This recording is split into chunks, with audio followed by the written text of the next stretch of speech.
Hi friends, எல்லோரும் எப்படி இருக்கீங்க? நல்லா இருக்கீங்களா? இன்றைக்கி கோவக்கான்றது இந்த பாருங்க இப்படி இருக்கும். இந்த மாதிரி கட் பண்ணி வச்சுருக்கேன் பாருங்கள். கோவக்காய் பொரியல் எப்படி செய்யலான்னு வாங்க வீடியோக்குள்ளே.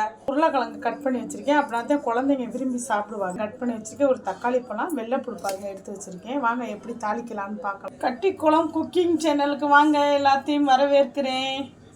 3 சோம்பு போட்டுக்கிடுவோம். கடுகு உளுந்தம் பருப்பு போட்டுக்கிடுவோம். வெள்ளைப்பூடை இடிச்சுக்கிடுவோம். வெள்ளைப்பூடு, வெங்காயம், தக்காளி எல்லாத்தையும் போட்டு எல்லாத்தையும் நல்லா மிக்ஸ் பண்ணிக்கிடுவோம். மஞ்சள் பொடி 1/4 டேபிள் ஸ்பூன் போட்டு, உப்பு தேவையான அளவு போட்டுக்கிடுவோம். இப்படி ரவுண்டாக கட் பண்ணிங்கன்னா நீளமாக வரும். காமிக்கிறேன் வரும். கட் பண்ணிங்கன்னா இல்லை வெங்காயம் தக்காளி வதங்கிடுச்சு. இப்போ உருளைக்கிழங்கையும் போட்டுக்கிடுவோம். 1/2 கிலோ கோவக்காய் நல்லா வாஷ் பண்ணி கட் பண்ணி வச்சுருக்கேன் பாருங்க.